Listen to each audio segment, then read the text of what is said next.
বাড়ি চলে যাচ্ছিলাম, কিন্তু এমন একটা জিনিস দেখলাম তোমাদের কাছে না শেয়ার করে পারলাম না। দেখো কি দারুণ, ওই মাঝখানে মন্দির। ও বন্ধুরা দেখো লুকটা দেখো, শুধু একদম একদম নদীর মাঝখানে, ঠিক আছে। তো আমরা আজকে বনগাঁ 2 নম্বর গেট প্রতাপগড়, এটা সরি দেবগড়ে আমরা আছি। একটাই মাসি পূজার, ছোটবেলা থেকে এখানে অনেক এসছে, অনেক কিছু মিস করে পূজা এখানে।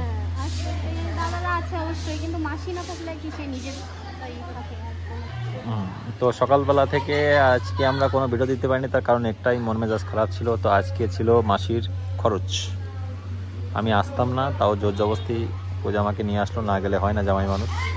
তোমাদের মাঝে সব কিছু শেয়ার করেছি আগে আমি। খাওয়া দাওয়া সব কমপ্লিট হয়ে গেছে, মা বাবা এসেছিলো, শ্বশুর সবাই এসেছিলো, আর আমার ভাগ্নি বর্ষা আর পূজা। ভাগ্নি গিয়েছিল কলেজে, তো সেখান থেকে ওকে বললাম তুই যদি আসতে চাস তো আয়, তো সেইভাবে ও আসলো।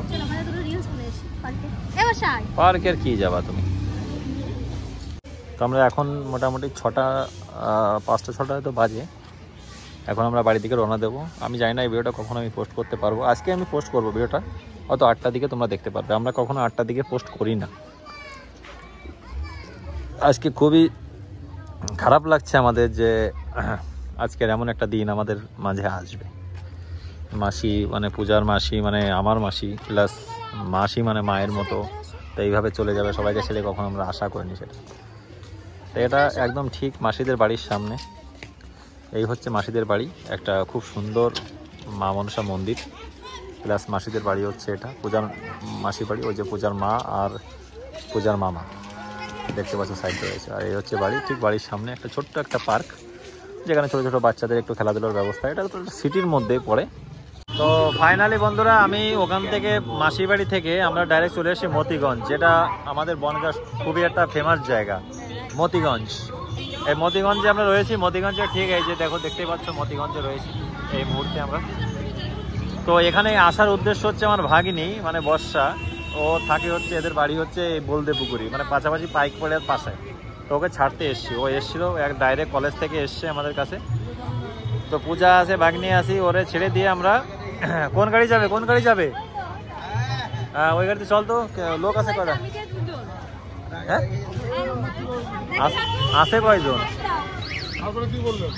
কোনটা ছাড়বে? তো এখান থেকে এখন ডাইরেক্ট বাড়ি যাবে, আর আমরাও এদিকে আমাদের বাড়িতে চলে যাবো। ওই তো এখনই ছেড়ে দেবে না মনে হয়, তো লোক হলেই ছেড়ে দেবে না মনে হয়, আর 2জন হলে ছেড়ে দেবে না। কি আর আমরা বেরো, আমরা চলে যাবো।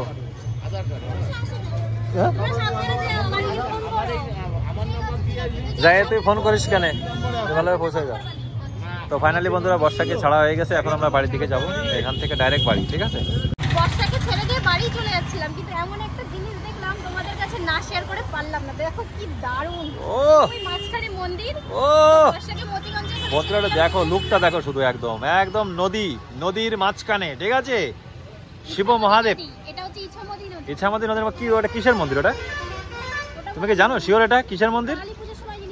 যাই হোক, দেখো এখানকার লোকে ডেকোরেশনটা দেখো শুধু, আরে বাপ রে বাপ, লুকটা দেখো পুরো ব্রিজের পরে সেই লুক আর সেই মানে এখানকার দৃশ্য। তা সত্যি বলতে খুব ভালো লাগে।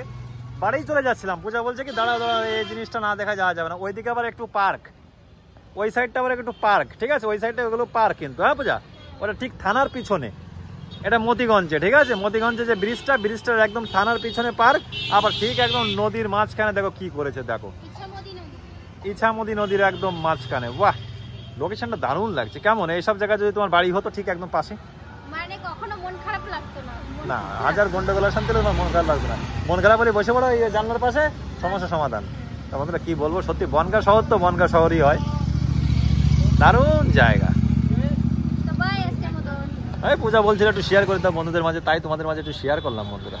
সত্যি কথা বলতে দারুণ একটা জায়গা, দারুণ সুন্দর প্লেস, খুব সুন্দর ডেকোরেশন করেছে। তোমাদের মাঝে কেমন লাগলো প্লিজ কমেন্ট বক্সে কমেন্ট করে জানিও, কেমন লাগলো কমেন্ট করে জানিও প্লিজ।